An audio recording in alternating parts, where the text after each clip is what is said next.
যাকাত হচ্ছে পবিত্র করে দেওয়া। নামাজের পর ইসলামের সবচাইতে গুরুত্বপূর্ণ ব্যাপার হলো নামাজ। নামাজের পরই গুরুত্বপূর্ণ ব্যাপার হচ্ছে যাকাত।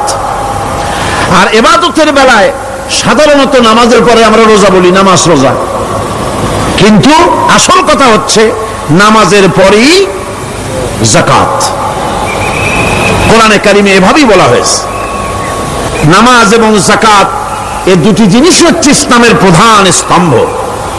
ইসলামী রাষ্ট্র যদি হয়, যদি দেশটা ইসলামী রাষ্ট্র হয়ে যায়, তাহলে মুমিনরা যদি ক্ষমতায় আসে তাহলে কি কাজ করবে?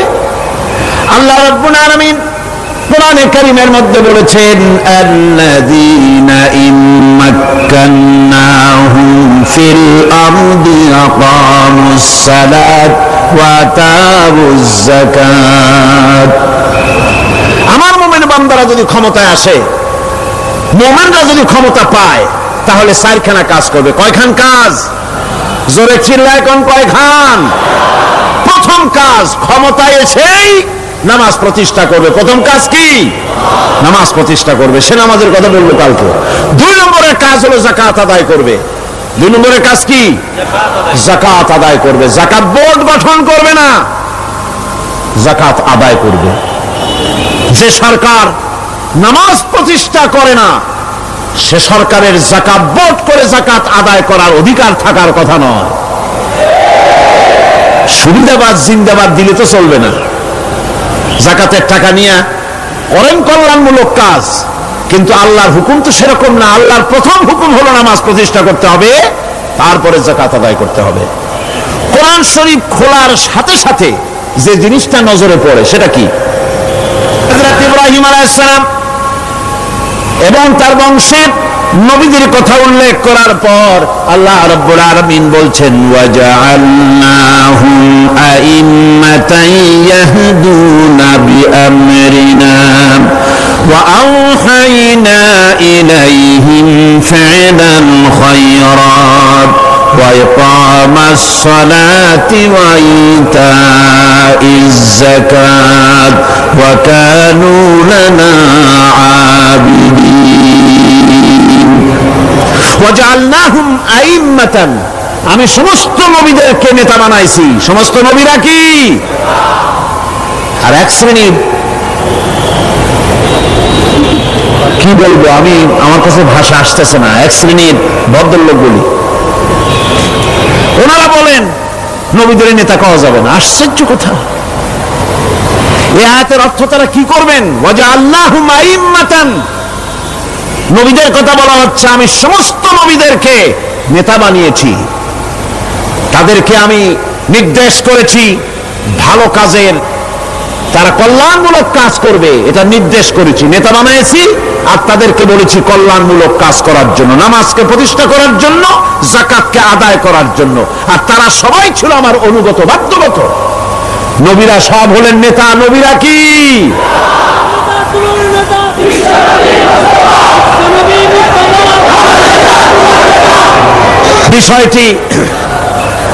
বিষয়টি ওনারা বুঝতে চান না, বিষয়টি ওনারা বুঝতে চান না, তাই নবীকে ওনারা নেতা বলতে চান না।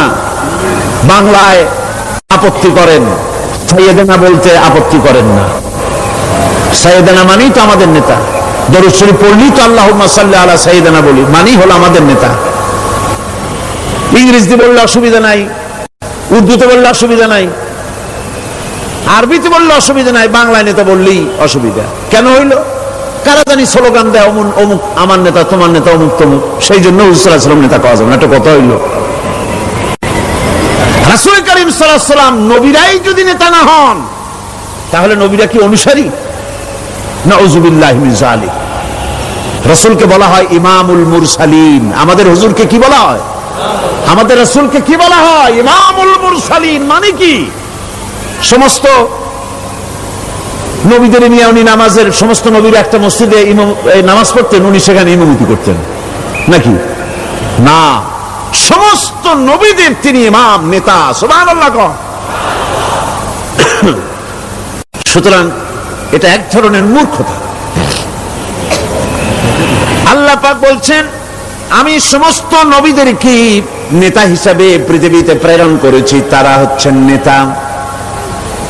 তাদেরকে আমি হেদায়েত দিয়েছি, আমি হুকুম করেছি ওহীর মাধ্যমে জনকল্যাণমূলক কাজ তোমরা করো, নামাজ প্রতিষ্ঠা করো, কল্যাণমূলক কাজ করো, ফেলাল খায়রাত কল্যাণমূলক কাজ করো, আর নামাজ প্রতিষ্ঠা করো, যাকাতকে আদায় করো। আর তারা সবাই ছিল আমার বাধ্যগত। ইসমাঈল আলাইহিস সালাম সম্পর্কে বলা হয়েছে وَكَانَ يَأْمُرُ أَهْلَهُ بِالصَّلَاةِ وَالزَّكَاةِ وَكَانَ عِندَ رَبِّهِ مَرْضِيًّا। সে তার স্বজনদেরকে নামাজের হুকুম করত, নামাজের এবং যাকাতের নির্দেশ দিতেন হযরত ইসমাঈল আলাইহিস সালাম। আর তিনি ছিলেন বিশেষ মর্যাদার অধিকারী। মূসা আলাইহিস সালাম এবং তার কওমকে আল্লাহ পাক এই অর্ডার দিয়েছিলেন। মূসা আলাইহিস সালাম বলেছিলেন, হে আল্লাহ, আমার কওমকে যেন তুমি গজব দিও না, তাদেরকে তুমি শাস্তি দিও না। আল্লাহ পাক হযরত মূসা আলাইহিস সালামের এই প্রার্থনার জবাবে আল্লাহ পাক বললেন, আযাবি উসিবু বিহি মান আশাউ ওয়া রাহমাতি ওয়াসিআত কুল্লা শাইইন। আমি যাকে চাইবো আমার আযাবে নিক্ষেপ করব, তবে সকল জিনিসের উপর আমার রহমত পরিবেষ্টিত আছে। তবে হ্যাঁ, ফাসাকতুবুহা লিল্লাযীনা ইয়াত্তাকুনা ওয়া ইউতুনাজ যাকাতা ওয়াল্লাযীনা হুম বিআয়াতিনা ইউমিনুন। আমি এই রহমত কেবলমাত্র তাদের জন্য লিখে রাখবো যারা নাকি নামাজ প্রতিষ্ঠা করবে আর যারা যাকাত আদায় করবে, আমি তাদেরকে আমার গজব থেকে বাঁচায়া দেব। যাকাত যারা আদায় করবে আমি তাদেরকে আমার শাস্তি থেকে, গজব থেকে রক্ষা করব। রাসূল করিম সাল্লাল্লাহু আলাইহি ওয়াসাল্লামের পূর্বে শেষ নবী হচ্ছেন হযরত ঈসা আলাইহিস সালাম। তাকে আল্লাহ পাক এই অর্ডারই করেছেন। কোরআনে কারিমে বলা হচ্ছে, ওয়াজআলানি মুবারাকান আইনামা কুনতু ওয়া আওসানি বিস-সালাতি ওয়াজ-যাকাতি মা দুমতু হাইয়্যা। আমি যেখানেই থাকি না কেন আমাকে অর্ডার করা হয়েছে যতদিন বেঁচে থাকবো আমি ততদিন যেন আমি নামাজ আদায় করি আর যাকাত দেই।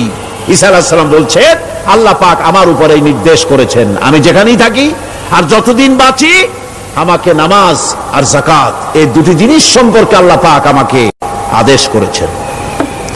এখন যাকাত দিতে হবে, গুরুত্বপূর্ণ ব্যাপার।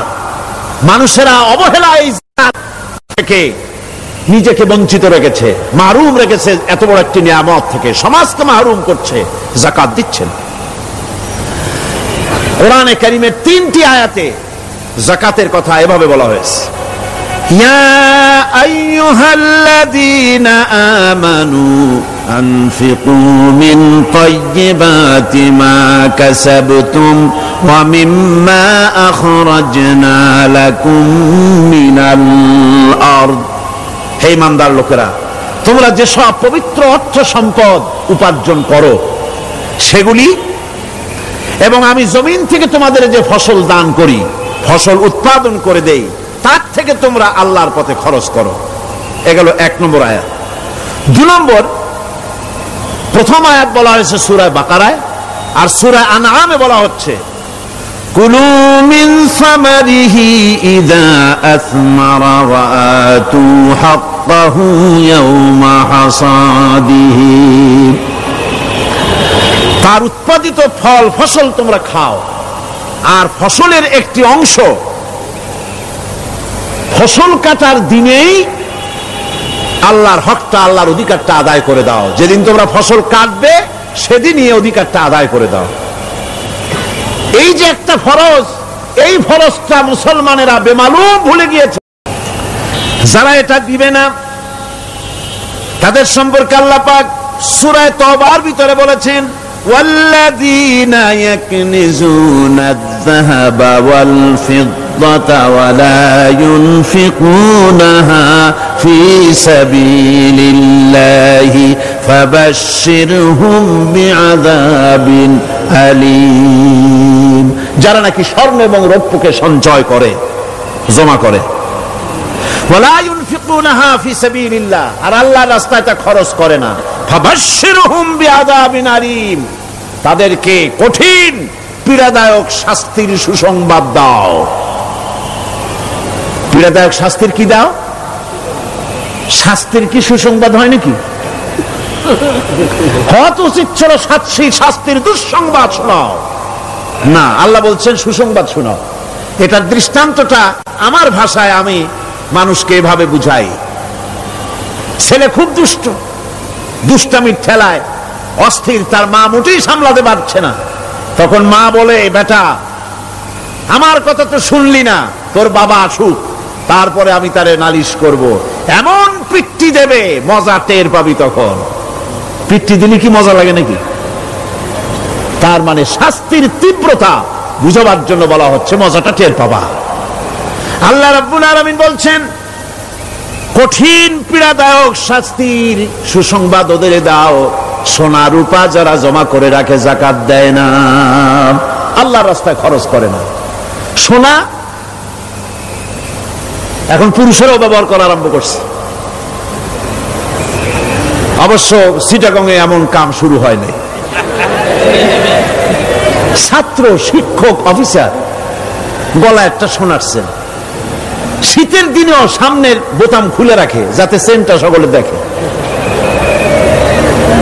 মিয়া সাহেব, এটা সোনার চেন না, জাহান্নামের আগুনের শিকল পড়েছ। পুরুষের জন্য এক রত্তি সোনাও হারাম।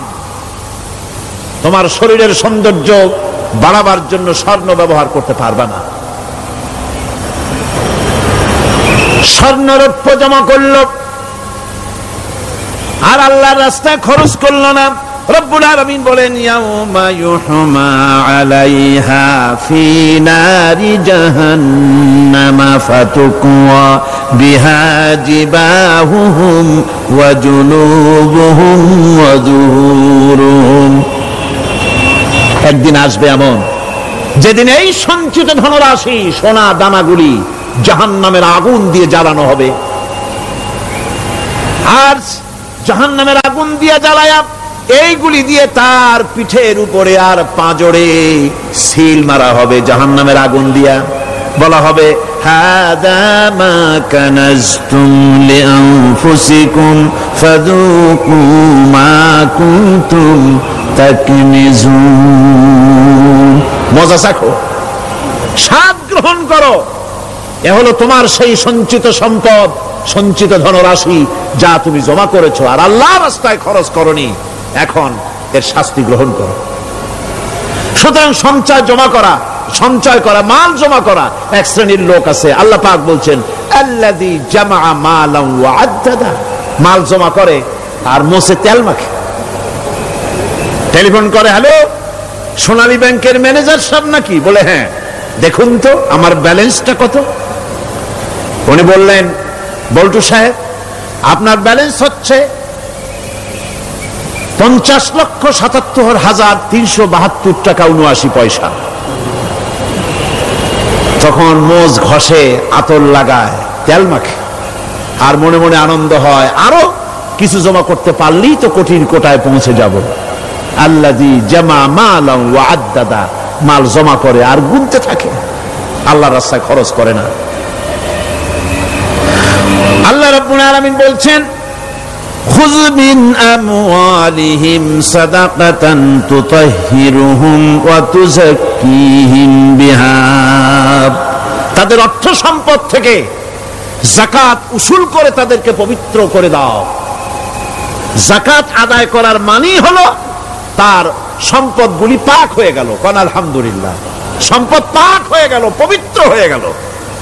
আর যেই সম্পদের যাকাত দেওয়া হয় না, আল্লাহর রাস্তায় খরচ করা হয় না, তা সম্পূর্ণরূপে অপবিত্র, নাপাক। কি পরিমাণ সম্পদের নিসাবটা কেমন হবে? নিসাব হবে 52.5 তোলা রৌপ্য যদি আপনার কাছে থাকে, আপনি বাজার দর হিসাবে যাকাত দিবেন। স্বর্ণ 7.5 তোলা পর্যন্ত যদি হয়ে যায়, তাহলে অবশ্যই বাজার দর হিসাবে প্রতি বছর তার যাকাত দিবেন। ছাগল যদি 40টা থাকে যাকাত দিবেন, গরু যদি 30টা থাকে তাহলে যাকাত দিবেন। যাকাতের মাসলাটা খুবই কঠিন, যেখানে সেখানে গিয়ে জিজ্ঞেস করে এর জবাব পাওয়া সুকঠিন হয়ে যাবে। এই জন্য মাল পবিত্র করার জন্য, জাহান্নামের কঠিন শাস্তি থেকে বাঁচার জন্য আমি আপনাদেরকে উপদেশ দেব, সাজেশন করব, পরামর্শ দেব একটা বই পড়ার জন্য। বইটা লেখক হচ্ছেন আল্লামা ইউসুফ আল কারজাবী।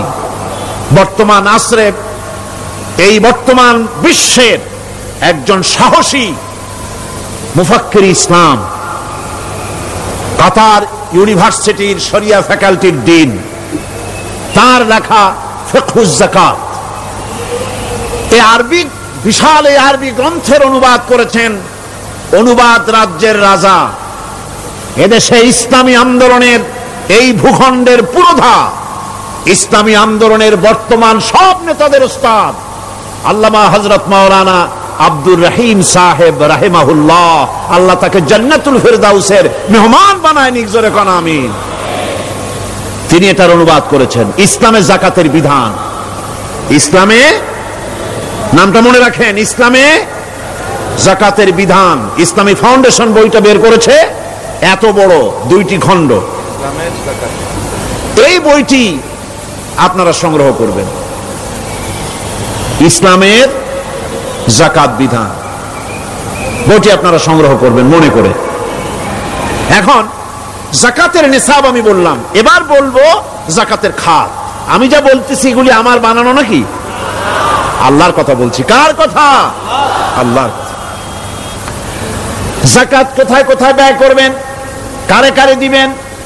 আল্লাহ রাব্বুল আলামিন বলেন, ইন্নামাস সাদাকাতু লিল ফুকারাই ওয়াল মাসাকিন ওয়াল আমিলিনা আলাইহা ওয়াল মুআল্লাফাতি কুলুবুহুম ওয়া ফিল রিকাব والغارمين وفي سبيل الله وابن السبيل فريضة من الله والله عليم حكيم।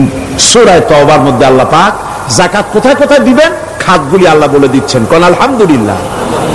যেখানে সেখানে যাকাত দেওয়া যাবে না। যাকাতের জন্য খাত হচ্ছে 8টা। যাকাতের জন্য খাত কয়টা? 8টা। 8টি খাতে আপনার যাকাতের টাকা আপনি ব্যবহার করবেন, ব্যয় করবেন। প্রথম দিবেন ফকিরদেরকে। প্রথম দিবেন কাদেরকে? ফকির। ফকির কারা?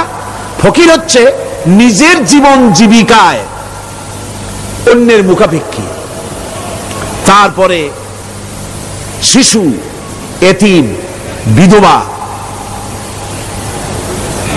জীবন চালানো খুবই কষ্টকর, অভাবগ্রস্ত লোক, এরা হচ্ছে ফকির। আর মিসকিন হচ্ছে যারা নিজেদের প্রয়োজন উপযোগী অর্থ উপার্জন করার সামর্থ্য নাই, আর মানুষের কাছে আত্মমর্যাদার কারণে হাত পাততেও পারে না। এক কথায় এক গরিব ভদ্রলোক। আল্লাহ কোরআন শরীফ বলেছেন যে এদের চেহারা দেখে বুঝো জ্বর পেটে খাবার নাই, অথবা সে অসুবিধায় আছে, চেহারা দেখে বুঝে তাকে সাহায্য করো। সে এমন শরীফ মানুষ আছে না আমাদের সমাজে? লোক এরকম আছে না? আছে কিনা? ঘরের মধ্যে 3 দিনও রান্না হয় নাই, কিন্তু আর দাড়ি টাড়ি সুন্দর করে আশ্রয়া, জামাটা পরিপাটি করে গায়ে দিয়ে বেরোচ্ছে, কারোর কাছে হাত পাতে না। তার সরাপাতে তার ভদ্রতায় বাঁধে, ওনার সরাপথে বেঁধেছে। উনি চাবেন না কারো কাছে, কিন্তু উনাকে যিনি সৃষ্টি করেছেন সে আল্লাহ রাব্বুল আলামিন শোনায় দিচ্ছেন, বান্দারা আমার ওই গরিব ভদ্রলোককে খাবার দাও। ওরা হচ্ছে মিসকিন। এরপরে আমিলিন, 3 নম্বরে আমিলিন, অর্থাৎ যারা যাকাত, সরকারি ভাবে যাকাত যারা আদায় করে, সেই আদায়কারীদেরকে এই যাকাতের টাকা দিয়ে তাদের সম্মানী দিতে বলা হয়েছে। ইসলামী গভর্নমেন্ট আসলে জাকাত তো আর আপনার খুশি মতো থাকবে না, জাকাত দিতে আপনি বাধ্য হবেন। জাকাত দিতে আপনি বাধ্য হবেন। জাকাত আদায় করবে গভর্নমেন্ট। কে আদায় করবে? গভর্নমেন্ট আদায় করবে, আর গভর্নমেন্ট ডিস্ট্রিবিউট করবে। ওয়াল মুআল্লাফাতিল কুলুব, মনতুষ্টির জন্য, যাদের মন জয় করতে হবে, এই ধরনের লোকদেরকে। ওয়ার রিকাব, আর গলদেশের মুক্তিদানের জন্য। ওয়াল গারিমিন, আর ঋণগ্রস্ত ব্যক্তি, তা আবার এমন পর্যায়ের যে ঋণ পরিশোধ করতে গেলে যদি তার এমন অবস্থা হয় যে তার কাছে জাকাত দেওয়ার মতো টাকা থাকে না, এরকমের অবস্থা যদি হয়, তাহলে জাকাতের টাকা দিয়ে তার ঋণ পরিশোধ করে দেওয়া যেতে পারে। ফি সাবিলিল্লাহ, এরপরে হচ্ছে জিহাদের রাস্তায়।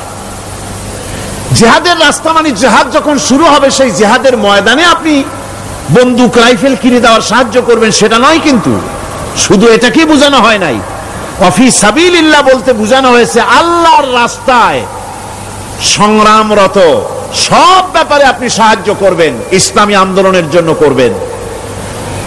যারা ইসলামের জন্য বইপত্র লেখে তাদের জন্য করবেন, যদি পয়সায় কুলাতে না পারে সেখানে সাহায্য করবেন। ইসলামী আন্দোলনকে বিজয় করার জন্য সাহায্য করবেন। এক কথায় আল্লাহর রাস্তা বলতে যা বুঝায় এগুলিকে দিবেন।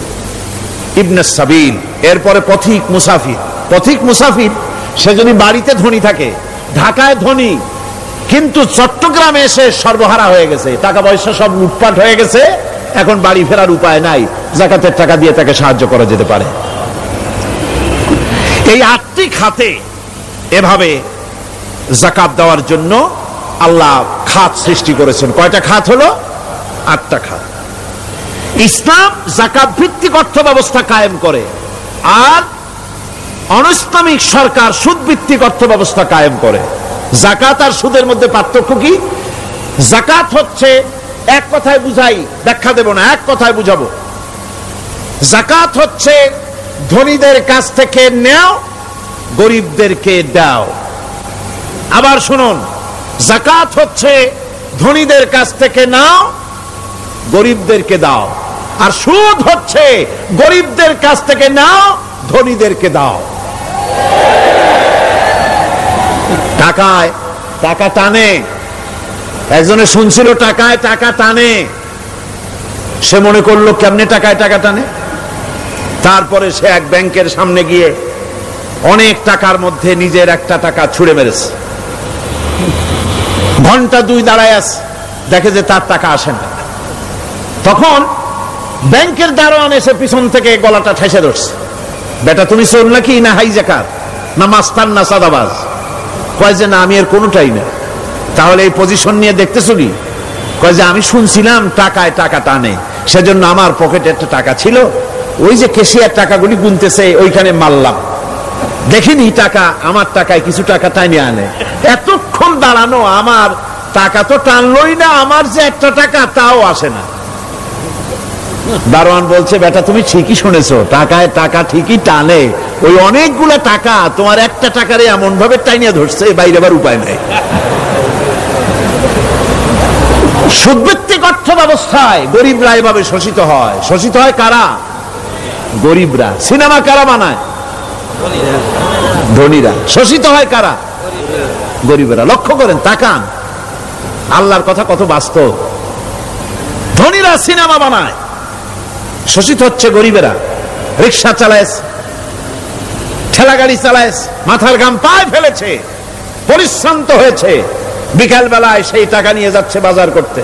সিনেমা হলের সামনে যায় দেখে সর্বনাশ, যুবক একটা যুবতীর জড়ায় ধরছে 2 হাত দিয়া, নিচে লেখা কি যে প্রেম আর কত যে জ্বালা। বেচারা গরিব মানুষ মাথা গরম হয়ে গেছে এটা দেখিয়া, যে বাইরে যদি এত জ্বালা, ভিতরে না জানি কত মজা। যে টাকা দিয়ে চাউল কিনতো, সেই টাকা দিয়া টিকিট কিনে সিনেমায় ঢুকলো। এর মাথা ঘামানো পয়সাগুলি পাইল কে? বড় লোকই পেল। বড় লোকেরা ব্যাংকে টাকা রাখে, গরিব মানুষেরা ব্যাংক থেকে টাকা লোন নেয়। কৃষি লোন নিল, গরু কিনলো, বীজ কিনলো, সার কিনলো। আকাশ থেকে বৃষ্টি হলো না, অনাবৃষ্টি, অতিবৃষ্টি, খরার কারণে ফসল হলো না। ব্যাংক কি তার লোন মাফ করবে? তার সুদ মাফ করবে? শেষ পর্যন্ত গরুটা বেচা, মায়ের হাতের বউ হাতের শেষ চুরি গাছা বিক্রি করে লোন পরিশোধ করলো। বড় লোকের টাকা ওখানে ছিল, ওই টাকায় আরো টাকা গিয়ে জমলো, আর গরিব ফতুর হয়ে গেল। এই জন্য আল্লাহ পাক বলেছেন সুদ হচ্ছে ওয়াহাল্লাল্লাহুল বায়আ ওয়া হাররামা রিবা। আল্লাহ পাক ব্যবসাকে করেছে হালাল, সুদকে করেছেন হারাম। এই সুদের মধ্যে 70টি গুনাহ, তার ছোট্ট গুনাহ হলো নিজের মায়ের সাথে জিনা করা। জোরে কোন নাউজুবিল্লাহ। মায়ের সাথে জিনা করার চাইতেও নিকৃষ্ট, এটা হলো ছোট গুনাহ। টের পাইছেন? এটি হলো ছোট গুনাহ। তাহলে বড় গুনাহ কি? বড় গুনাহ হচ্ছে আল্লাহ আর তার রাসূলের সাথে যুদ্ধ করা। নাউজুবিল্লাহ পড়ে। সুতরাং এই সুদ ভিত্তিক অর্থ ব্যবস্থার, এই সুদ ভিত্তিক অর্থ ব্যবস্থাকে নির্মূল করে দিয়ে ইসলাম যাকাত ভিত্তিক অর্থ ব্যবস্থা কায়েম করেছিল, যার ফলে মানুষ খেয়ে পরে সুখে শান্তিতে বসবাস করেছে। চুরি নাই, ডাকাতি নাই, জেনা নাই, ব্যভিচার নাই, হত্যা নাই, ধর্ষণ নাই। এমন এক সময় এসেছিল কোরআনে কারিমের বরকতে, যাকাত ভিত্তিক অর্থনীতির বরকতে, এমন এক সময় এসেছিল ময়দানে ঢোল পিটানো হতো বাজারে বাজারে, যাকাত কে নেবে, যাকাত কে নেবে, যাকাত কে নেবে। একজন মানুষও খুঁজে পাওয়া যায় নাই যে বলবে যাকাত আমার দরকার। গল্প করলাম? এটা কি গল্প? এটা বাস্তব। হযরত ওমর বিন আব্দুল আজিজ রাহমাতুল্লাহ আলাইহির জামানায় সদকার টাকা নিয়ে 3টি দিন একজন ঘুরেছেন গ্রামে গ্রামে, ময়দানে ময়দানে। একটা গরিব খুঁজতেছেন সদকার টাকা দেবে, গরিব খুঁজে পাওয়া যায় না। ক্লান্ত শ্রান্ত হয়ে মরুদ্যানের ভিতরে আরাম করতেছেন। এমন সময় দেখতে পেলেন সেখানে আরেকটা লোক আসছে, ধুলা মলিন বড় একটা বস্কা তার সাথে। এই লোকটি তার কাছে গিয়ে বলছে, ভাই আল্লাহ আপনারে আমারে মিলাই দিছে, 3 দিন পর্যন্ত ঘুরেছি কিছু সদকার টাকা নিয়ে, এত বড় দেশের এত জায়গা ঘুরলাম, একটা গরিব পাই নাই যে তারে দেব, আল্লাহ আপনারে মিলাই দিছে, নেন এই টাকাগুলা। কয় যে তোমার মাথা খারাপ না স্কুল উঠিলা? তুমি কি মনে করছো আমার এই বস্কার মধ্যে ছেঁড়া খাতা? তোমার টোপলায় যে টাকা আছে আমার বস্তায় তার থেকে অনেক বেশি টাকা আছে। তুমি ঘুরতেছো 3 দিন, আমি ঘুরতেছি সপ্তাহকাল, একটা ভিক্ষুক পাই নাই। এটা কিসের বরকতে? ইসলামী অর্থনীতির বরকতে। যেরকম কিসের বরকতে? কপাল পোড়া জাতি, কপাল পোড়া জাতি সেই বরকতপূর্ণ সমাজ ব্যবস্থার দিকে না গিয়ে কোন নেতা কোন নেত্রী কি কইল সেদিকে দৌড়ায়, সেদিকেই দৌড়ায় পাগলের মতো। হেমিলনের বংশীবাদক বাঁশি বাজায় চলল, আর ইঁদুর বাঁদর সব পিছনে ছুটলো। এর কোন মানে হয় না। বন্ধুগণ, আল্লাহ রাব্বুল আলামিন এই যাকাত ব্যবস্থার মাধ্যমে বিরাট পরিবর্তন এনে দিয়েছিলেন। এটি আল্লাহ পাকের একটি বিশাল নিয়ামত। এই নিয়ামত আল্লাহ পাক ইসলামী রাষ্ট্রকে দান করেছেন। আর যাকাতই বরকত। হালালে বরকত হয়, হারামে তো আর বরকত হয় না। কথা ঠিক কিনা কর? এখন আল্লাহর রাহে যে আপনি খরচ করবেন, সেই খরচ করার জন্য আল্লাহ রাব্বুল আলামিন কয়েকটা মূলনীতি দিয়েছেন। কিভাবে কি মন মানসিকতা নিয়ে খরচ করবেন। খরচ করলেই কিন্তু সওয়াব হবে না। আতর মাখবেন, যদি চিন্তা করেন যে আতর মাখলাম, মাহফিলে যাব, মসজিদে যাব, লোকেরা টের পাবে যে বেটা আতর একখান মাখছে, তো খামো খাই আপনার আমও গেল সালাও গেল, কোনো সওয়াব হইল না। আর যদি আতর মাখেন এই নিয়ত করে আতর মেখেছি, রাসূল পাক সাল্লাল্লাহু আলাইহি ওয়াসাল্লামের একটা সুন্নাত আমল করলাম, আল্লাহ রাব্বুল আলামিন অসংখ্য নেকি আমল নামায় লিখে দিবেন। নিয়তের উপরে দারমাদার করছে সবকিছু। এখন আপনি যে খরচ করবেন, সেই খরচটা কিভাবে করবেন, কি মন মানসিকতায় করলে পরে আল্লাহ খুশি হবেন, সেই কথাটি আল্লাহ পাক কোরআনে কারিমের মধ্যে বলছেন। আমি আপনাদের সামনে সেগুলি বলছি। দানটা হতে হবে কেবলমাত্র আল্লাহরে খুশি করার জন্য। মনে রাখেন, এটা হলো 1। এক নম্বর কি? দানটা হতে হবে কারে খুশি, জোরে কোন?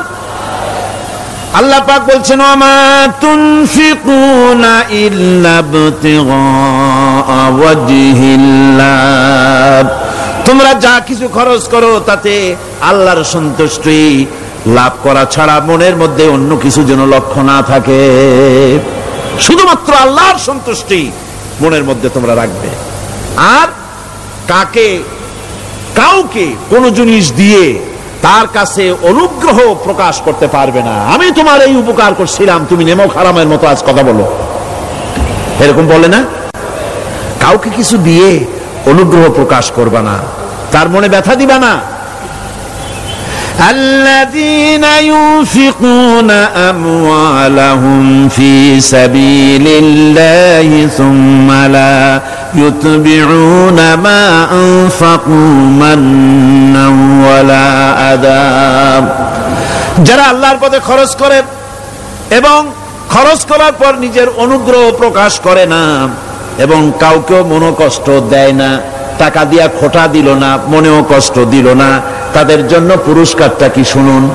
আল্লাহ পাক বলেন পুরস্কার হচ্ছে লাহুম আজরুহুম ইনদা রাব্বিহিম ওয়ালা খাউফুন আলাইহিম ওয়ালা হুম ইয়াহজানুন, ওদের জন্য তার পরওয়ারদিগারের কাছে রয়েছে বিরাট পুরস্কার, আজরে আজিম।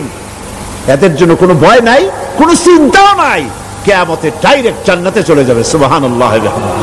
দানের এত ফজিলত যা ভাই আমি বলে শেষ করতে পারবো না, এত ফজিলত আল্লাহ দানের মধ্যে রেখেছেন।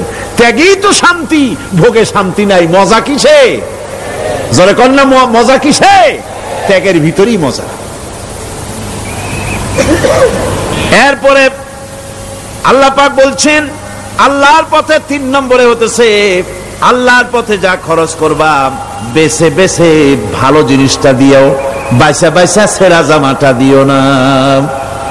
আল্লাহ পাক বলছেন ইয়া আইয়ুহাল্লাযীনা আমানু আনফিকু মিন তাইয়্যিবাতি মা কাসাবতুম ওয়া মিম্মা আখরাজনা লাকুম মিনাল আরদ, তোমরা যে উপার্জন করেছো সেই উপার্জনে তোমাদের জন্য যা উপার্জন করেছো তাই, আর মাটির ভিতর থেকে আমি যা তোমাদের জন্য দিয়েছি তার থেকে ভালো জিনিস, ভালো ভালো জিনিস আমার রাস্তায় খরচ করো।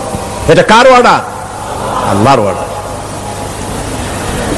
আর খরচ করার জন্য ওয়ালা তায়াম্মামুল খাবিসা মিনহু তুনফিকুন, খরচ করার জন্য বাইসা বাইসা খারাপ জিনিসগুলি খুঁজে বেড়ায়ও না, ভালো জিনিসগুলি আমার রাস্তায় খরচ করো।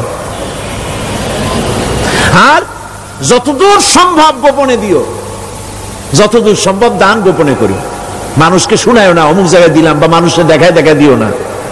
কোন কোন শহর আছে কোরবানির সময় বিরাট গরু কেনা হয়, সেই গরুর গলায় মালা দিয়া তারপরে শহরে রাস্তায় রাস্তায় ঘুরানো হয়, অমুক মিয়া সাহেব এই গরুটা কোরবানি করবে। এরকম চিটাগংয়ে হয় না, অন্য অন্য জেলায় হয়।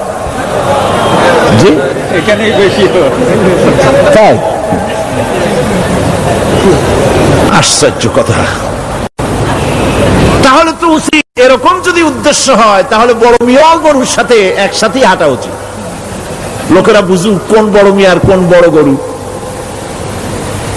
আপনি এটা করলেন কি জন্য? এই কাজটা তো নিন্দনীয় কাজ। আর প্রতিযোগিতামূলক কোরবানি করা, প্রতিযোগিতামূলক 35,000 টাকার গরু কোরবানি করা হলো, মানে নাই। মানুষকে শুনাইয়া, মানুষকে দেখাইয়া যদি করা হয় কোনো ফল পাওয়া যাবে না। আমার বন্ধুগণ, আল্লাহ রাব্বুল আলামিন বলছেন মানুষকে দেখাবার জন্য দান সদকা করো না। ইন তুবদুস সাদাকাতি ফানি'ম্মা হিয়া ওয়া ইন তুখফুহা ওয়া তু'তুহাল ফুকারা ফাহুয়া খায়রুল লাকুম ওয়া ইউকাফিরু আনকুম মিন সাইয়্যাতিকুম। প্রকাশ্যভাবে খরচ করলে তা ভালো, আল্লাহ পাক বলছেন প্রকাশ্যভাবে খরচ করলে তা ভালো, কিন্তু গোপনে দান করা সবচেয়ে উত্তম। তবে প্রকাশ্যে দান করতে গিয়ে যদি এটা এই জন্য হয় যে আমি দিলে পরে আরো একজন উৎসাহিত হয়ে যাবে, সমাজ কল্যাণ পরিষদের এত বড় বিশাল মাহফিল, 16 লক্ষ টাকা খরচ হবে, দিলাম আমি 1 লাখ টাকা, এটা শুনাইয়া বলার পর আমার কথা শুনিয়া আরো যাদের টাকা আছে তারা হয়তো 2 লাখ দেবে, এই চিন্তা করে যদি তারগিবের জন্য, উৎসাহ প্রদানের জন্য, ইন্সপিরেশনের জন্য যদি হয়, এই নিয়ত হলে ক্ষতি নেই। কিন্তু সর্বাবস্থায় দানটা গোপন হয় ভালো। আল্লাহ পাক বলেন, গোপনে যদি তুমি দান করো তাহলে আমি রব্বুল আলামিন ওই গোপন দানের বিনিময় তোমার সমস্ত গোপনীয় গুনাহগুলি আমি রব্বুল আলামিন মাফ করে দেব, তোমার গোপন গুনাহগুলি মাফ করে দেব। 5 নম্বরে হচ্ছে নির্বোধ আর অজ্ঞ লোকদেরকে প্রয়োজনের অতিরিক্ত টাকা দিবা না। দেখেন ইসলামের কি সুন্দর বিধান। বোকা, নির্বোধ, অজ্ঞ আছে না সমাজে? তুমি মহব্বতে, আল্লাহর মহব্বতে ওর লাগে 500 টাকা দিয়ে দিলা 5000 টাকা, এ তো সর্বনাশ করে ফেলাবে, সে তো খারাপ জায়গায় তা ব্যয় করবে। এই জন্য অজ্ঞ লোকদেরকে, নির্বোধ লোকদেরকে প্রয়োজনের অতিরিক্ত দিতে আল্লাহ নিষেধ করেছেন। তবে আল্লাহর ইচ্ছা হচ্ছে এই যে যত বড় পাপী হোক আর যত বড় খোদাদ্রোহী হোক না কেন, প্রত্যেকের খাওয়া, পড়া, শিক্ষা, চিকিৎসা গ্যারান্টি দিতে হবে। সুবহানাল্লাহ। কোন এর নাম তো আল্লাহ, এর নাম কি? আল্লাহ পাক, যার ভেতরে কোনো কার্পণ্যতা নাই। আল্লাহরে মানলেও আল্লাহ খাইতে দেন, না মানলেও দেন, সকলকেই দেন সমভাবে।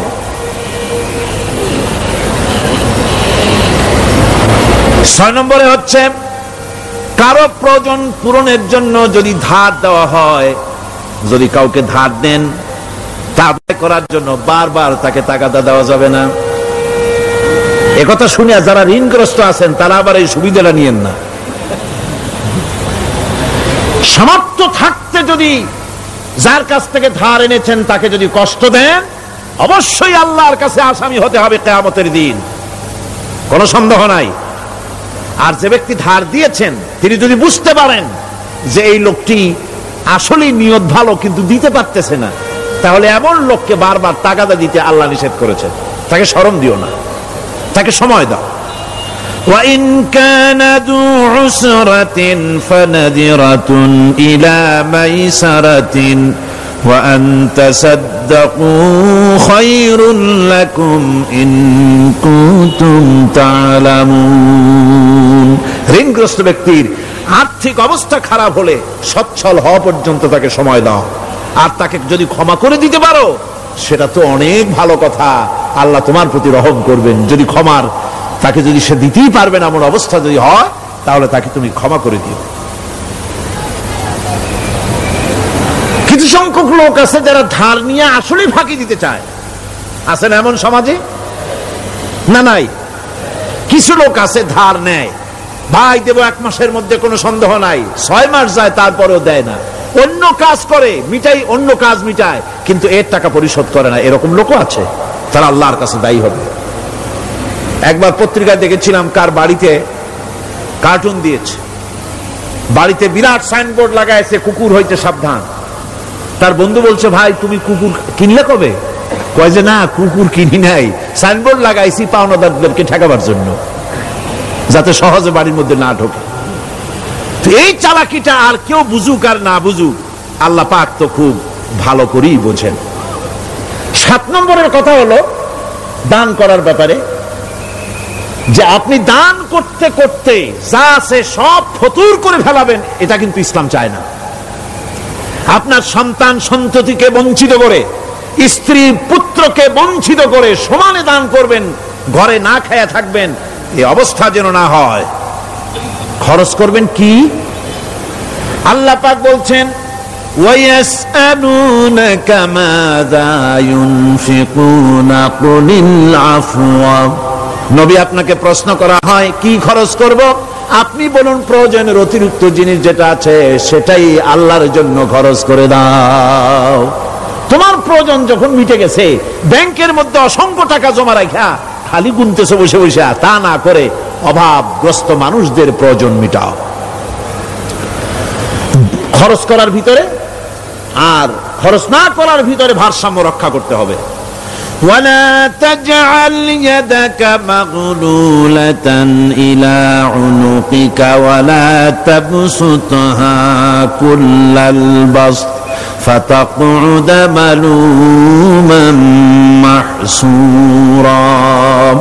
তোমাদের ডানের হাত গুটায় একেবারে গলার সাথে বেঁধে রেখো না, আবার এমন বেশি ছেড়েও দিও না, কারণ এর ফলে তোমাকে অনুতপ্ত হওয়া লাগতে পারে, কার্পণ্যতাও না হয় আর দ্বিতীয় জমের মতো দিয়ে সব ফতুরু না হয়ে যাও।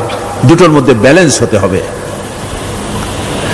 আর 8 নম্বরে কথা হচ্ছে এই যে এই দানের উপযুক্ত কারা। আপনি তো যাকাত দিবেন কাদের, সে কথা আল্লাহ বলে দিয়েছেন, আগে বলা হয়েছে না? কয়টা খাতে দিবেন? মাশাআল্লাহ, মনে আছে আপনাদের। আর এমনি সাধারণ দান সাদকা কাদেরকে দিবেন, উপযুক্ত পাত্র কারা, তার একটা লিস্ট আল্লাহ দিচ্ছেন। وبالوالدين إحسانا وبذي القربى واليتامى والمساكين والجار ذي القربى।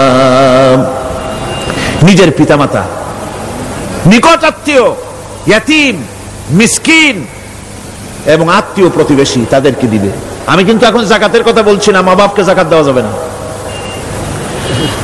এটা হচ্ছে দান, সহযোগিতা করা, ইহসান করা। এই ইহসান মা বাপকে, প্রতিবেশী আত্মীয় যারা, মিসকিন যারা, এতিম যারা, অনাত্মীয় প্রতিবেশী যারা, চলার সাথী, প্রবাসী এবং নিজের চাকর চাকরানি যা কিছু আছে, এই সকলকেই এই সাহায্য করতে হবে, একথা আল্লাহ বলে দিয়েছেন। এবং আমরা যে আয়াত আলোচনা করতেছি সে আয়াতের ভিতরেও এই ফিরিস্তি আল্লাহ পাক বলে দিয়েছেন। আল্লাহর রাস্তায় যারা দান করবে তাদের সম্পর্কে আল্লাহ বলছেন এখন, মাসালুল লাযীনা ইউনফিকুনা আমওয়ালাহুম ফি সাবিলিল্লাহি কামাসালি হাব্বা।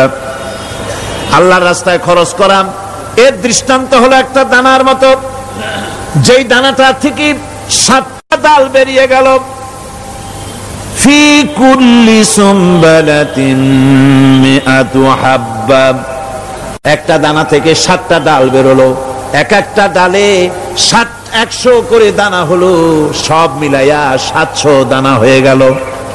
ওয়াল্লাহু ইউদাইফু লিমান ইয়াশা ওয়াল্লাহু ওয়াসিউন আলীম। আল্লাহ পাক বলেন এই পৃথিবীতে একটা দানায় 700 দানা যে আল্লাহ রাব্বুল আলামিন তোমার হাতে ধরায় দিলেন, সে আল্লাহ পাকের ব্যাংকে যদি টাকা জমা রাখো, আল্লাহর রাস্তায় যদি খরচ করো, 700 গুণ বাড়াইয়া আল্লাহ তোমার হাতে ধরাইয়া দিবেন। আল্লাহু ইউদাইফু লিমান ইয়াশা, আর আল্লাহ ইচ্ছে করলে এর থেকেও বেশি তোমাকে দান করবেন। সুবহানাল্লাহ, কোন জোরে। আর এই দান করতে হবে মরার আগে। কোন সময় দেবেন কোন? আমার দেশে বহু মুসলমান আছে যারা বলে, হুজুর আসি আপনাদের পিছনে, যা বলেন আসি, জীবন দিয়া দেব। এরা খুব চালাক, জীবন দিতে চায়, মাল দিতে চায় না। আল্লাহ তো আগে জীবন চায় নাই, আল্লাহ আগে কি চেয়েছেন? কোন আল্লাহ আগে কি চেয়েছেন? আল্লাহ চেয়েছেন মাল। وَتُجَاهِدُونَ فِي سَبِيلِ اللَّهِ بِأَمْوَالِكُمْ وَأَنفُسِكُمْ। আল্লাহ পাক বলেন জিহাদ করো আমার রাস্তায় মাল দিয়ে আর জান দিয়ে। মাল দাও আগে, মাল না দিয়া যদি আগে মরে যাও, মালটা তো থেকেই গেল। সুতরাং মাল আগে আমার রাস্তায় দাও। দেবা কখন? মরার আগে দাও। وَأَنفِقُوا مِمَّا رَزَقْنَاكُم مِّن قَبْلِ أَن يَأْتِيَ أَحَدَكُمُ الْمَوْتُ। আমার রাস্তায় খরচ করো মৃত্যু আসার আগে। فَيَقُولَ رَبِّ لَوْلَا أَخَّرْتَنِي إِلَى أَجَلٍ قَرِيبٍ।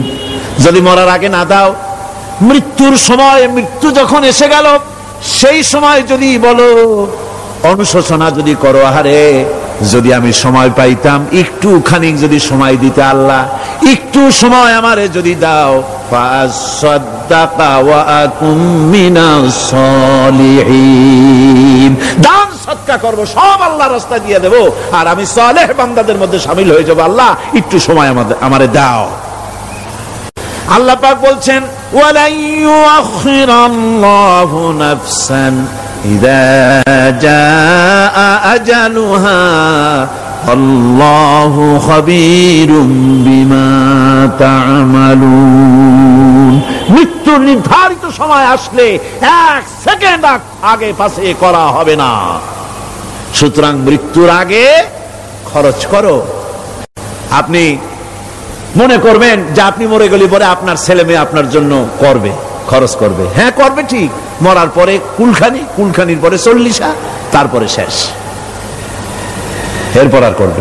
আপনার ছেলে মেয়ে যে আপনার জন্য করবে তার প্রমাণ তো আপনি নিজে। আপনি আপনার ছেলের মেয়ের জন্য কি করে, আপনার মা বাবার জন্য কি করছেন? আপনার মা বাবার জন্য যদি আপনি কিছু না করে থাকেন, আপনার ছেলে মেয়ে আপনার জন্য করবে না। সুতরাং নিজের কাজ নিজে করেন। আপনার পিঠ যদি চুলকায় আর নাতিরে যদি বলেন নাতি পিঠটা চুলকায় দাও, সে যে জায়গায় চুলকাবে আপনি করবেন উত্তর দিকে, সেই উত্তর দিকে আর দক্ষিণ দিকে, উপরে নিচে, পিঠে পাশার কাছে যে জায়গায় আঙ্গুল দেবে আপনি করবেন ওখানে না, আবার আরেকটু উপরে দাও, আরেকটু পাশে দাও, জায়গা মতো পড়বেই না।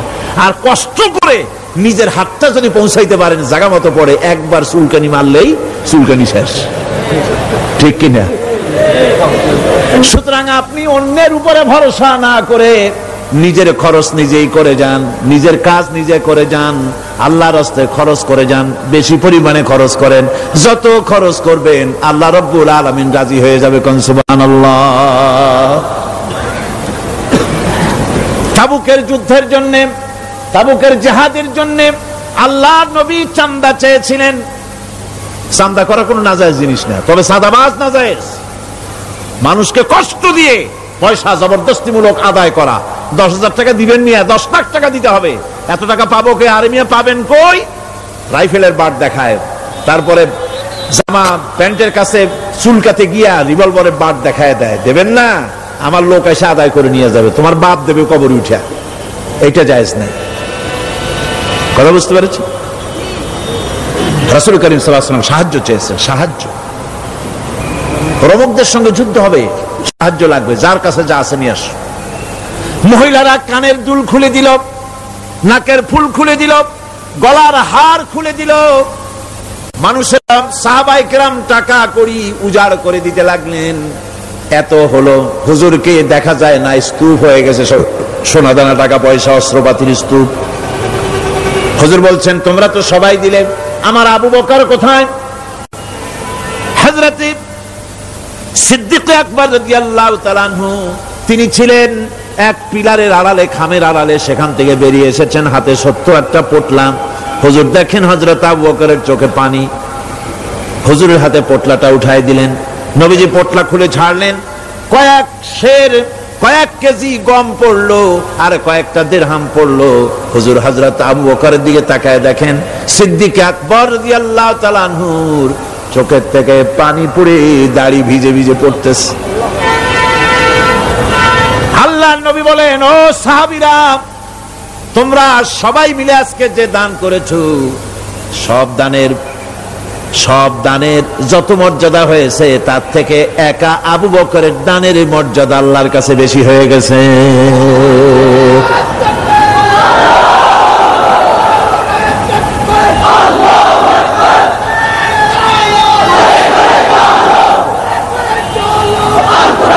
সাহাবায়ে কেরামের মনের ভিতরে প্রশ্ন জাগলো, এটা কেমনে হলো? আমরা এত দিলাম। এই জিহাদে হযরতে ওমর রাদিয়াল্লাহু তাআলা আনহু তার জীবনের সঞ্চিত সম্পদের পুরা অর্ধেকটা দান করে দিয়েছিলেন। হুজুর সাহাবায়ে কেরামদের মনের অবস্থা বুঝলেন, প্রশ্ন করলেন তোমরা কে কত দিছো, বাড়ি কত আছে? প্রত্যেকেই বললেন এত দিছি, বাড়ি এত আছে। হযরত আবু বকরের কাছে হুজুর জিজ্ঞেস করলেন, আবু বকর কত আনছো, বাড়ি কত আছে? হযরত আবু বকর বলেন, ইয়া রাসূলুল্লাহ, আল্লাহ পাকের নামে কসম করে বলি, আমি আবু বকরের ঘরে আমি আবু বকরের বাড়িতে জাগতিক সম্পদ বলতে যা বুঝায় সব এনে রাসূল কারীমের কদম মোবারকে হাজির করেছি। আমি আবু বকরের ঘরের ভিতরে এখন আল্লাহ তার রাসূল ছাড়া কোনো জিনিস বাকি নাই, সব এনে দিয়েছি। আমার ভাইয়েরা, এই জন্য আল্লাহ রাব্বুল আলামিন দানের ভিতরে বিরাট ফজিলত রেখেছেন। সাহাবায়ে কেরাম যদি এরকম দান না করতেন, এভাবে কোরবানি না দিতেন, ইসলাম এই পর্যন্ত আসতো না। ঠিক কি না? ইসলামের জন্য সবচেয়ে বড় অবদান নবীর পরেই সাহাবায়ে কেরাম রিদওয়ানুল্লাহি তাআলা আলাইহিম আজমাইন। এই জিহাদে হযরত আব্দুল্লাহ জুলবাজাদাইন কিছু দিতে পারেন নাই, বুখারী শরীফের হাদিস। কিছু নাই, দেবে কি? লুঙ্গিও আনতে পারেন নাই, ল্যাংটো হয়ে তাকে তাড়াই দেওয়া হয়েছিল, ল্যাংটো করে। গায়ে জামা নাই, পরনে লুঙ্গি নাই, মার কাছ থেকে একটা ছেঁড়া কম্বল নিয়ে সেই কম্বল পরে আসছিলেন মদিনা মুনাওয়ারায়। তাবুকের যুদ্ধে কোনো চাঁদা তিনি না দিতে পেরে মনটা বড়ই দুর্বল। তিনি আল্লাহর নবীকে প্রতিমধ্যে গিয়া ধরলেন, তাবুকের দিকে যাচ্ছেন আর প্রতিমধ্যে নবীর সামনে গিয়ে দাঁড়ায় গেছেন, বলতেছেন, ইয়া রাসূলুল্লাহ, এই জিহাদে আমি তো কিছুই দিতে পারলাম না, আমার তো কিছু নাই, দেওয়ার মতো কিছুই নাই, কিছুই তো দিতে পারলাম না, শরীরটা ছাড়া আমার কাছে আর কিছুই নাই। হুজুর, আপনি আমার জন্য দোয়া করেন, আমি যেন ইসলামের জন্য আমার জানটা দিয়ে দিতে পারি। নবীজি বললেন, একটা গাছের ছাল নিয়ে আসো, দেখো পাও নাকি। হযরত আব্দুল্লাহ ঘুরে ঘুরে একটা গাছের ছাল নিয়ে আসলেন। নবীজি ছালটা হাতে নিয়ে হযরতে আব্দুল্লাহ জুলবাজাদাইনের ডান হাতে বাঁধে দিলেন আর বললেন, আল্লাহ, আমি আব্দুল্লাহর রক্ত কাফেরদের জন্য হারাম করে দিলাম। হে আল্লাহ, তুমি আব্দুল্লাহর রক্ত কাফেরদের জন্য হারাম করে দাও। হযরত আব্দুল্লাহ কাঁদতে লাগলেন, বললেন, আয় আল্লাহর নবী, আমি চেয়েছিলাম আমি শহীদ হয়ে যাব, জীবনটা দিয়ে দেব, আর আপনি আমার রক্ত হারাম করলেন, আল্লাহর কাছে দোয়া করলেন, কেমন কথা। হুজুর বলেন, আব্দুল্লাহ, তোমার জন্য এমন দোয়া করা হয়েছে, এখন যদি তুমি ঘরে বসে জ্বর হয়ে মরো, আল্লাহ রাব্বুল আলামিন তোমার শাহাদাতের মর্যাদা দিয়ে দিবেন। তাবুকের প্রান্তরে যাওয়ার পর রাসূলের কাছে খবর এলো, হযরতে আব্দুল্লাহ তীব্র কঠিন জ্বরে ভোগার পর তিনি ইন্তেকাল করেছেন। হুজুর বললেন, তার জন্য কবর খোঁড়ো। বুখারী শরীফের হাদিসে এসেছে, আব্দুল্লাহর জন্য কবর খনন করা হলো। একজন কবরের ভিতরে নেমে দাঁড়ালেন, দুইজনে আব্দুল্লাহর লাশ নিয়ে আসতেছি, একজনের পাশে আলো ধরিয়ে দাঁড়িয়ে আছেন, ছোট্ট টিমটিমে একটা আলো জ্বলতেছে কবরের পাশে। কবরের ভিতরে যিনি দাঁড়ানো, তিনি বলতেছেন, লাশ যারা বহন করতেছো, তোমাদের ভাইয়ের প্রতি আদব করো, আদব করে নিয়ে আসো, মর্যাদার সাথে নিয়ে আসো। কবরে যিনি দাঁড়ায়া আব্দুল্লাহর লাশ ধরলেন, তিনি আর কেউ নন, তিনি বিশ্বনবী জনাবে মুহাম্মদুর রাসূলুল্লাহ সাল্লাল্লাহু আলাইহি ওয়াসাল্লাম। আল্লাহর নবী নিজ হাতে হযরতে আব্দুল্লাহ জুলবাজাদাইনের লাশ ধরে কবরের মধ্যে শোয়াই দিলেন। এরপরে কবরের উপরে হুজুর উঠে আসলেন, নিজের হাতে কবরের উপরে মাটি দিলেন আর বললেন, তোমরা আমার কাছে যারা আছো সরে যাও। ওনারা সরে দাঁড়ালেন। আল্লাহর নবী কবরের উপরে দুই হাত বিছায় দিয়া নবীজি বলতে লাগলেন, আয় আল্লাহ রাব্বুল আলামিন, আজকের সন্ধ্যা পর্যন্ত আমি এই আব্দুল্লাহর উপরে রাজি ছিলাম, আয় আল্লাহ, তুমিও আব্দুল্লাহর উপরে রাজি খুশি হয়ে যাও। হযরত আব্দুল্লাহ বিন মাসউদ রাদিয়াল্লাহু তাআলা আনহু চিৎকার মেরে কেঁদে উঠছিলেন, যে হারে, আজকের কবরে আব্দুল্লাহর লাশ না হয়ে যদি আমার লাশটা হইতো। আল্লাহর দ্বীনের জন্য এমন খরচ তারা করেছেন, এভাবে তারা খরচ করেছেন, নিজেদের জীবন দিয়েছেন, জান দিয়েছেন, মাল দিয়েছেন। অনেক মানুষ আছে, কারা জয় হবে, কারা জিতবে, তাদেরকে পয়সা দাও, যারা জিততে পারবে না তাদের পয়সা দিও না। বড় বড় ধনী মানুষ আছে, দিতে পারে 5 লাখ 10 লাখ, দেয় মাত্র 500 টাকা। আবার যাদের উপরে ধারণা ওরা বুঝি জিতে যাবে, তাদের দেয় 2, 5, 10 লাখ, 1 কোটি পর্যন্ত দিয়ে দেয়। আছে না? আছে। আল্লাহ পাক বলেন, ওয়ামা লাকুম আল্লা তুনফিকু ফি সাবিলিল্লাহ, আল্লাহর পথে খরচ করার ব্যাপারে তোমাদের আপত্তি কেন? কি হয়েছে তোমাদের? কেন আল্লাহর পথে খরচ করতে পারো না? ওয়ালিল্লাহি মিরাসুস সামাওয়াতি ওয়াল আরদ, অথচ আসমান এবং জমিনের সব কিছুর মালিকানা কার? আল্লাহর না। ওয়াজ তো আমি করি, গলায় অসুবিধা হলে আমার হবে, আপনাদের তো হওয়ার কথা না। শুনতে শুনতে গলা ভাঙছে। আকাশ আর জমিনে যা কিছু আছে সবটার মালিক কে? আল্লাহর নাম কি? যেমনটি জোরে নেওয়া উচিত ছিল গায়ের আওয়াজ দিয়া, গলার আওয়াজ দিয়া, তেমন আওয়াজ দিছিলেন না, দিলের থেকে বড় আওয়াজ হতো। গায়ের শক্তি দিয়ে আল্লাহ পাকের নাম নেন। আকাশ জমিন সবকিছুর মালিকানা কার? সে আল্লাহ রাব্বুল আলামিন বলেন, লা ইয়াস্তাবি মিনকুম মান আনফাকা মিন ক্বাবলিল ফাতহি ওয়া কাতালা।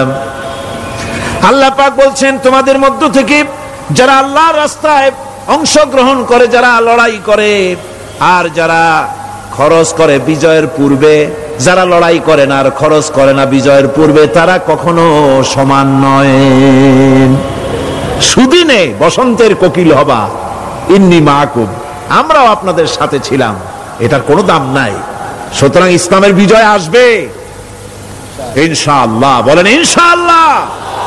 ইসলামের বিজয় আসবে। বিজয় আসার পর এরপর আপনার টাকা দিয়া হবেটা কি? তখন টাকার অসুবিধা হবে না ইনশাআল্লাহ। এখন টাকা দরকার, ইসলামের জন্য এখন পয়সা দরকার। জান খুলে টাকা দাও, প্রাণ খুলে পয়সা দাও। যারা ইসলামের কথা বলে, যারা ইসলামের আন্দোলন করে, কলেজে করে, বিশ্ববিদ্যালয় করে, মাঠে করে, ময়দানে করে, আল্লাহর দ্বীন প্রতিষ্ঠার জন্য খেয়ে না খেয়ে যারা কষ্ট করে, দু হাতে তাদের দাও। বিজয় আসার আগেই দাও। আল্লাহ পাক বলছেন। কে বলছে? আমার বন্ধুগণ, আল্লাহ রাব্বুল আলামিনের পথে এভাবে খরচ করায় আল্লাহ রাব্বুল আলামিন খুশি হয়ে যান। তাই তার পথে খরচ করতে হবে। সব শেষে একখানা হাদিস আপনাদের শোনাই। ওয়ান আবি হুরায়রা রাদিয়াল্লাহু তাআলা আনহু قال قال رسول الله صلى الله عليه وسلم السخي قريب من الله وقريب من الجنة قريب من الناس بعيد من النار।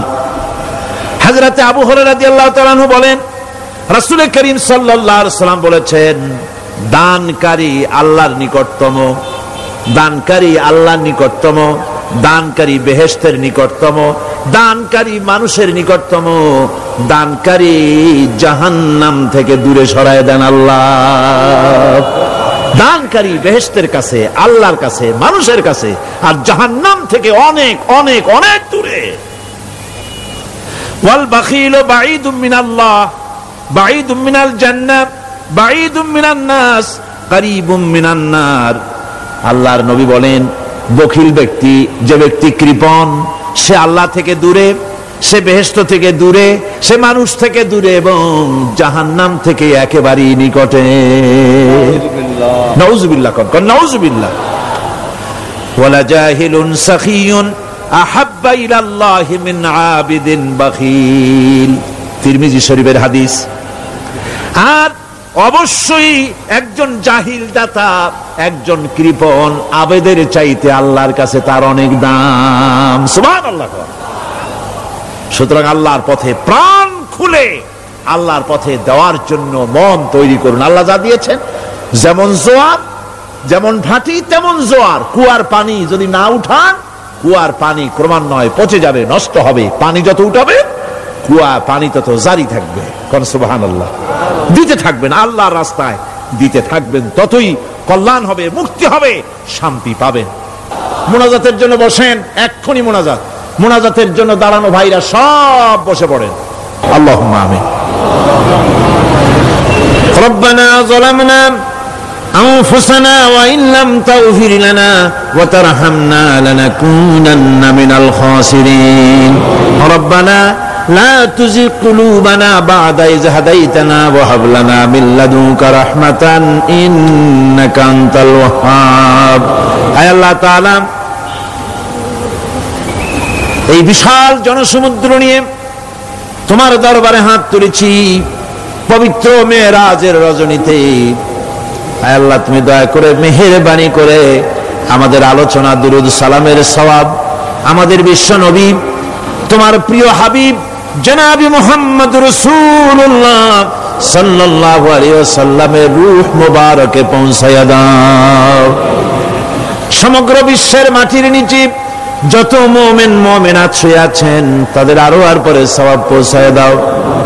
আমাদের মা বাপ যাদের দুনিয়া থেকে বিদায় হয়ে গেল আল্লাহ কবরগুলিকে জান্নাতের টুকরায় পরিণত করে দাও।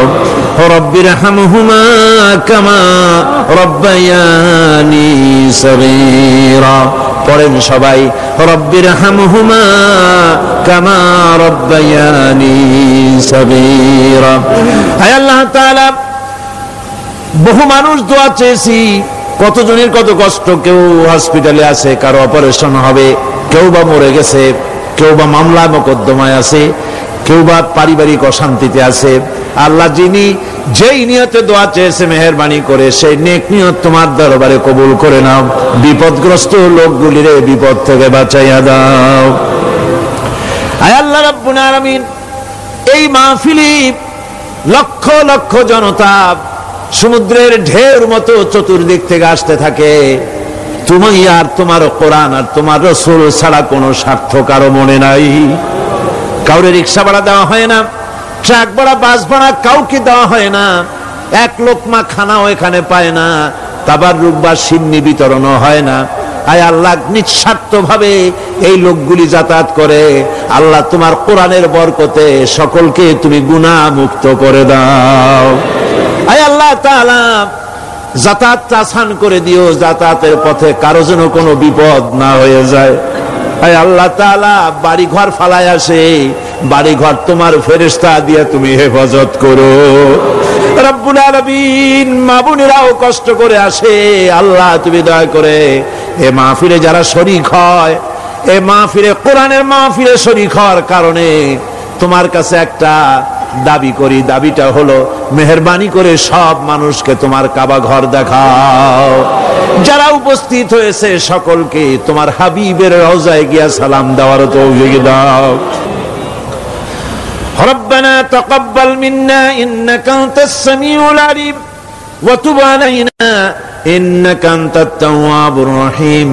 سبحان ربك رب العزة عما يصفون وسلام على المرسلين الحمد لله رب العالمين واجعل آخر كلمتنا عند الموت لا إله إلا الله محمد رسول الله.